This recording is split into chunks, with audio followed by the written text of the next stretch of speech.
अधिकारों की रक्षा की और आज भी इस देश में आरक्षण बचा हुआ है, नौकरियां बची हुई है, हिस्सेदारी बची हुई है, राजनीतिक व्यवस्था कायम है, लोकतांत्रिक व्यवस्था है।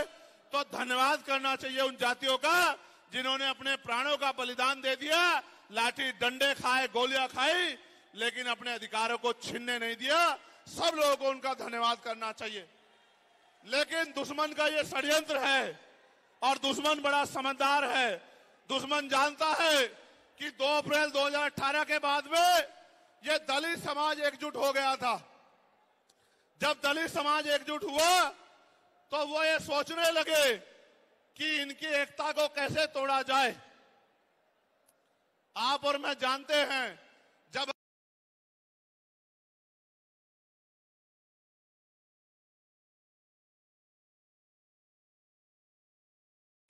अगर आप झाड़ू की सिक्कों को इकट्ठा कर दोगे, वो सिक्के जो हैं एकजुट हो जाएंगे, उनको बांध दिया जाएगा तो वो सारा कचरा साफ कर देंगे।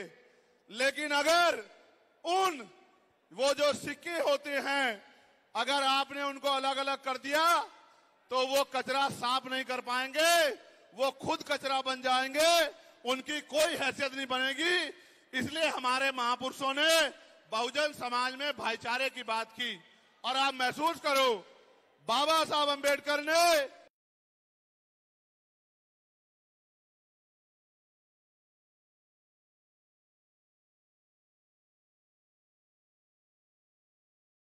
अपने विरोधियों बैरियों के खिलाफ संघर्ष भी करना है, अपने अधिकारों के लिए संघर्ष भी करना है। मैं जब देश के बाहर गया तो मैंने देखा कि वो लोग तरक्की कर रहे हैं, उनकी जिंदगी खुशहाल है, उनकी जिंदगी अच्छी बन रही है। लेकिन उनकी जिंदगी तो अच्छी बन रही है, लेकिन 75 साल की आजादी के बाद आज भी भारत में 80% लोग ऐसे हैं जो रोटी कपड़ा मकान से वंचित है, जिनको इज्जत की जिंदगी नहीं मिल रही। तो मैं ये देख रहा था, मुझे बड़ी खुशी हो रही थी। लेकिन जब मैं भारत की तरफ देखता हूं तो बड़ी निराशा हाथ लगती है। फिर ये महसूस करता हूं कि आज जो कुछ हमारे पास है वो हमारे महान पुरुषों की संघर्ष की वजह से है। अगर हमारे महान पुरुष संघर्ष नहीं करते तो जो आज हमें मिला है ये भी हमें किसी कीमत पे नहीं मिलता। आप जानते हैं, हमेशा आरक्षण के खिलाफ चाहे सुप्रीम कोर्ट हो या मनुवादी दल हो, सब लोगों ने आरक्षण को समाप्त करवाने के लिए एड़ी चोटी के जोर लगा दिए। और इसका सबसे बड़ा हमला इस पे कब हुआ, जब 10% ईडब्ल्यूएस लागू हुआ। मुझे माफी चाहते हुए कहना है कि हमारे दलों ने भी हाथ उठा के, जो हमारे पूर्व के दल थे, उनका समर्थन किया, जबकि वो आरक्षण पे सबसे बड़ा हमला था।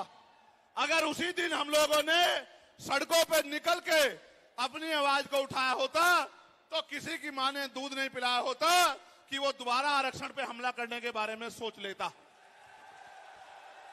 ये भाजपा के लोग जो सत्ता में बैठे हैं, इन्होंने वोट तो आपसे हमसे ली धर्म के नाम पे, भाईचारे के नाम पे, लेकिन सत्ता में आके ये लोग अपने लोगों का काम करने लगे, अपने महापुरुषों की विचारधारा को आगे बढ़ाने लगे और हम लोग रोटी रोटी के लिए मोहताज लोग, जुल्म जाति के शिकार लोग परेशानी की जिंदगी जीने लगे।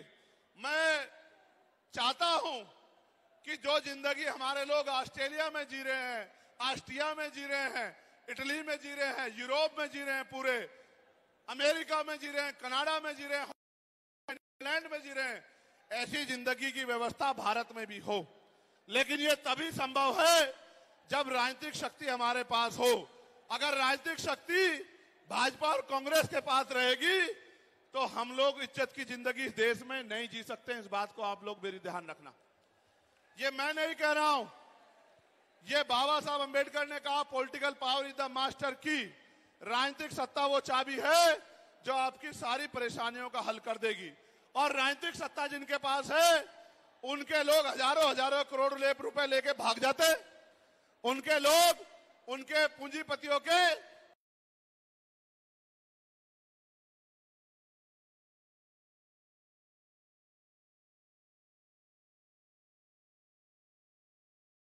लिख के आपको जेल भेजने का काम सरकार कर देगी और आपके घर की कुर्की भी करा देगी। आप किसानों का, मजदूरों का हाल देख लो, आप नौजवानों का हाल देख लो, इस देश में क्या है। तो हमारी सबसे बड़ी मांग ये है, आप समर्थन करके बताना कि आप इस पे सहमत हो या नहीं हो। बताओ, जातिवार जनगणना होनी चाहिए नहीं होनी चाहिए? एक सुर में बताओ, होनी चाहिए नहीं होनी चाहिए?